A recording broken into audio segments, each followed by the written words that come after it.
চাচা শুনেন, কি হয়েছে? চাচা গ্যাস লাইট আছে? আছে তো বাঁচতে, কে কি করবে? দেন তো একটু। জেলাও এই গ্যাস লাইট আমার মারা গেল না, আমার মা আজকে বাথরুম নিয়ে বেরবো না। চাচা আপনার বাড়িটা জানি কোন পাড়া ছিল? আমার বাড়ি তো বাঁচতে ওই যে সারদিয়ার গ্রামে। ও তা আমি ভাই সালমান ভাইজন। আমার তো 6টা সওয়াল আর 4টা মিয়া। এই নিয়ে বাবারে করছেন কি? হ্যাঁ, এই ইয়াং বয়স আমার, এখন কি বুড়া বয়স নাকি? তুমি চাচা কয়টা হোকে, ভাই কয়টা রাখবে? ও আচ্ছা ভাই কয়টা রাখবো। তোমার বাড়ি কোনে? আমার বাড়ি কয়েন নাই, শীতলাপাড়া। ও আচ্ছা, ঠিক আছে। ঠিক নাকি থাকেন আমার পাড়ায় বেড়া বেটার বেড়াইছেন। এই বাঁচতে শোনো, বাঁচতে চাচা আমার গ্যাস লাইট দিলে না বাঁচতে? এই চাচা আপনি কি করলেন? এত বড় কথা বলেন।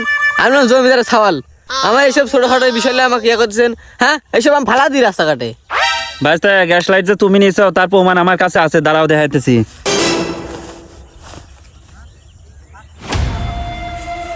এ রে ধরাই হয়ে যায় নাকি রে?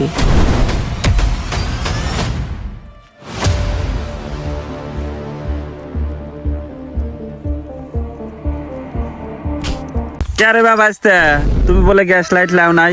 এই 10 টাকার লোভ তুমি সামলাইতে পারলে না, তুমি বলে জমিদারের বেটা। দাঁড়াও খালি।